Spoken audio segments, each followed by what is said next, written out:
최근 대내외적으로 경제 불안감이 고조되면서 금 같은 안전자산이 각광받고 있습니다. 이제는 금에 이어서 은과 채권까지 이 대체 투자 상품들의 투자자들의 발길이 몰리고 있다고 하는데요. 그러면 지금이라도 이런 안전자산에 투자하는 게 나은 선택인지 손바닥 경제에서 짚어보겠습니다. 네, 오늘 도움 말씀 주실 분 소개해드리겠습니다. 경희대 글로벌 미래교육원 권혁중 외래 교수입니다. 어서 오세요. 네, 안녕하십니까. 안녕하세요.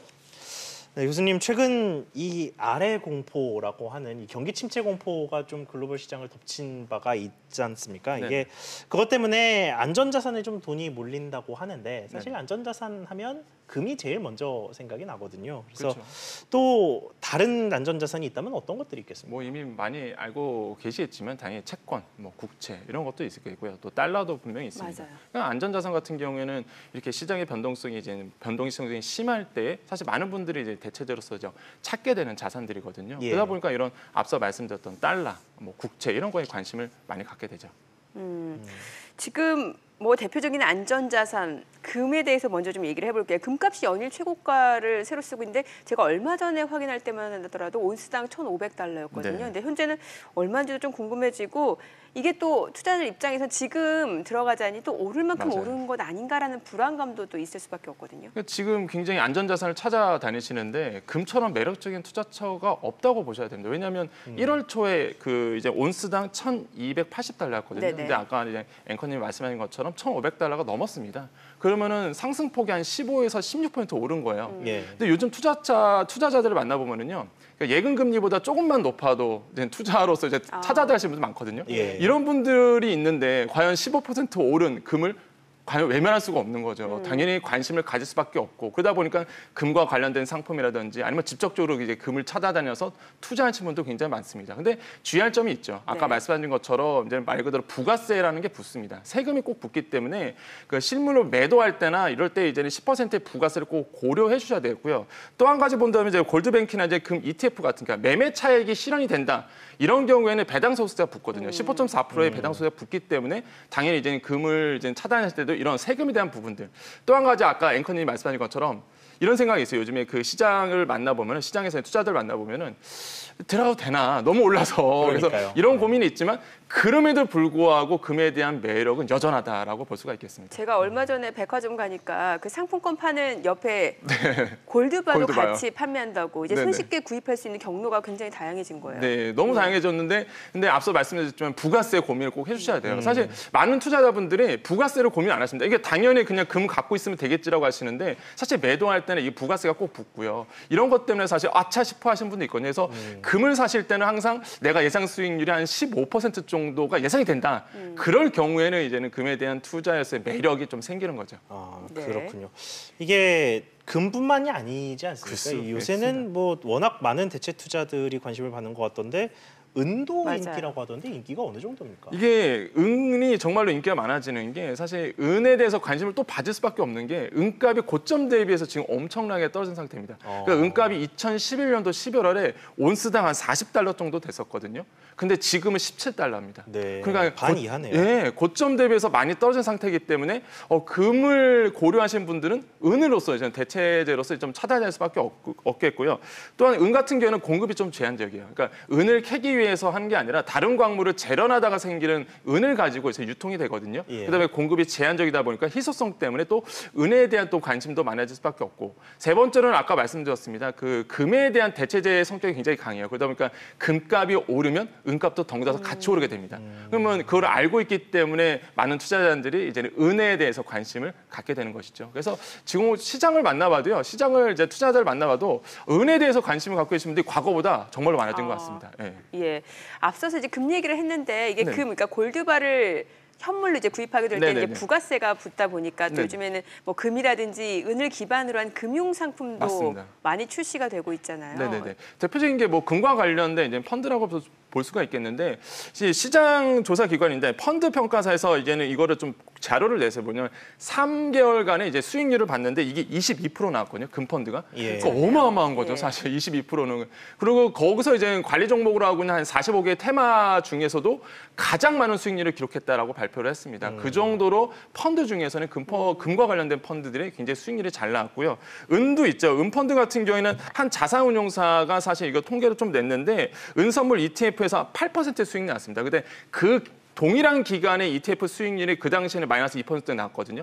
그거에 비하면 8% 수익률은 굉장히 높은 거죠. 그래서 네네. 은펀드도 굉장히 많은 투자자들이 관심을 갖고 있다. 그래서 이렇게 뭐 은과 은, 뭐 금과 은 이렇게 관련된 상품들이 굉장히 많은 투자자들에게 인기를 얻고 있는 상태입니다. 네. 자, 그렇군요. 이제는 원자재에서 좀 벗어나서 네네. 이 채권 시장으로 좀 넘어가 보겠습니다. 네네. 이 뭐 안전자산 하면 다들 채권. 가장 먼저 직관적으로 떠올리시는 게 채권이실 네네. 텐데 실제로 돈이 좀 몰리고 있다고 하는데요. 많이 몰리고 있습니다. 사실 뭐 채권은 말씀을 안 들어도 이미 뭐 국가에서 발행한 채권, 그러니까 국채 같은 경우에는 그렇죠. 뭐 전통적으로 인기 상품이고요. 예. 그러다 보니까 약정된 이자 수익률이 보장되다 보니까 많은 관심을 갖게 되고 또한 아까도 이제 예전에도 한번 말씀드렸지만 채권 가격과 이제 이자는 당연히 음의 관계입니다. 그러다 보니까 요즘의 금리를 좀 본다면 굉장히 통화 완화적인 정책이 굉장히 각국에서 나오고 있거든요. 그렇게 본다면 사실 이제는 채권 관련된 펀드, 특히 이제는 채권 관련된 펀드 같은 경우에는 수익률이 좀 잘 나올 수밖에 없어요. 특히 신흥국 펀드 같은 경우는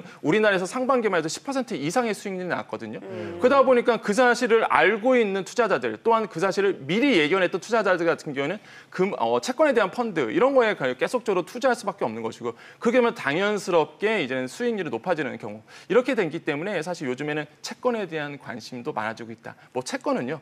예전부터 전통적으로 이제 안전자산을 속했기 때문에 네. 분위기가 안 좋다 그러면 일단 첫 번째로 이제 찾는 게 생각하는 이제 게 국채였죠. 예, 그러다 보니까 지금도 그런 상황이 계속 이어지고 있습니다. 근데 국채도 나라별로 좀 다르잖아요. 우리가 네네. 생각할 때는 미국이나 독일 국채가 또 안전자산으로 여겨지고 있고 네네. 신흥국 채권, 국채는 상대적으로 약간은 네네. 조금 덜한 안전자산 아닌가요? 그럼에도 불구하고 사실 채권 같은 경우에는 국채 같은 경우는 이제 국가의 신용도를 따라가거든요. 예, 예. 근데 우리나라 같은 경우는 많은 분들이 오해하시는 게 아마 투자자들 아실 거예요. 어떤 거냐면 우리나라 국채가 인기가 높을까 없을까? 제가 물어보면 당연히 이제 상식적으로 봤을 때는 우리나라 국채 인기가 없지 않나 이러는데 사실 우리나라 국채는 안전자산 속에 속합니다. 왜냐하면 신용도가 괜찮거든요. 그다음에 이자가 굉장히 좋게 줍니다. 한 2% 정도 주기 때문에 다른 국채들보다 굉장한 많은 그 수익률이 있어요. 그러다 보니까 많은 투자자들이 사실 우리나라의 국채를 찾게 되고 그렇기 때문에 뭐 여러 가지 뭐 당연히 말씀드렸던 미국 국채라든지 이런 거 찾겠지만 우리나라도 굉장히 많은 투자자들이 찾는 국채 중에 하나다. 그래서 약간 뉘앙스가 좀 다르다고 볼 수가 있겠습니다. 네.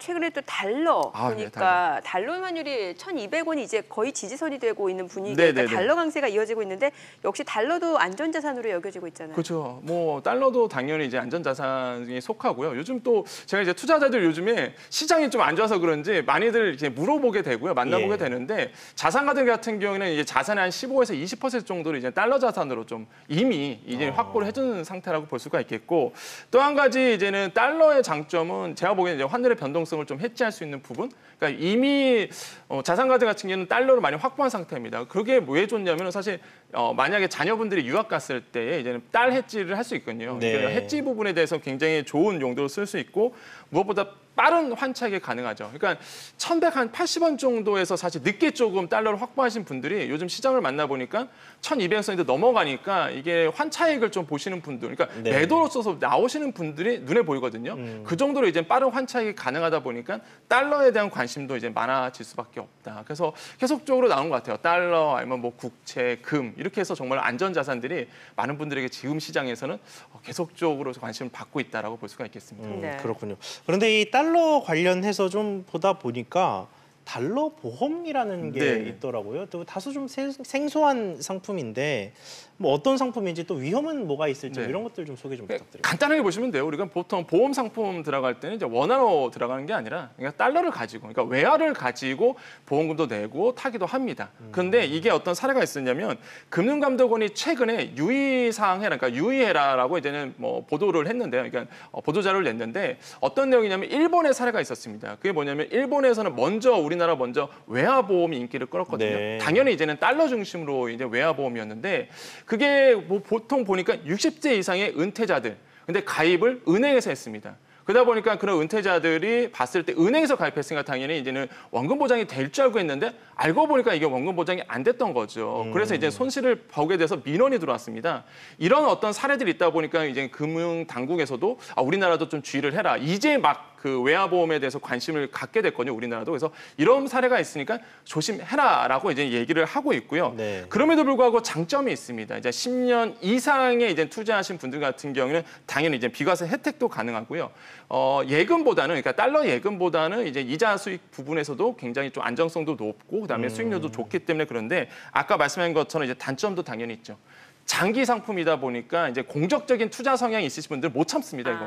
대부분 중도 해지하시거든요. 예. 그렇게 되면 당연히 중도 해지 수수료가 나올 수밖에 없고 그게 조금 더 금액이 큽니다.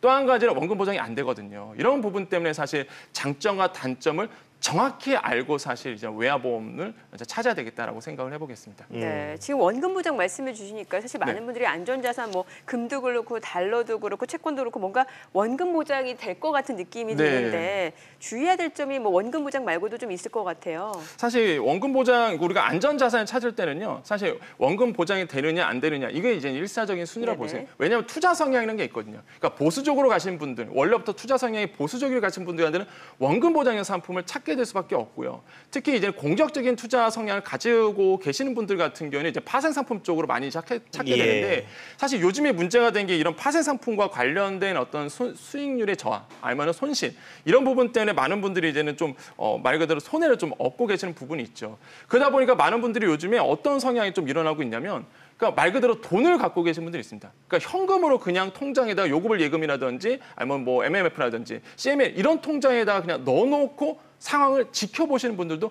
꽤 되거든요. 그래서 사실 통계를 봤더니 1월 달에 그 이제는 그 말 그대로 이제는 어떤 자산, 이건 부동자금의 951조 정도 1월이. 근데 이제는 6월 달 같은 경우에가 한 965조 원. 그다음에 7월 달 같은 경우에는 977조 원 정도. 무슨 얘기냐면 점점 더 부동자금이 늘고 있습니다. 네. 무슨 얘기냐?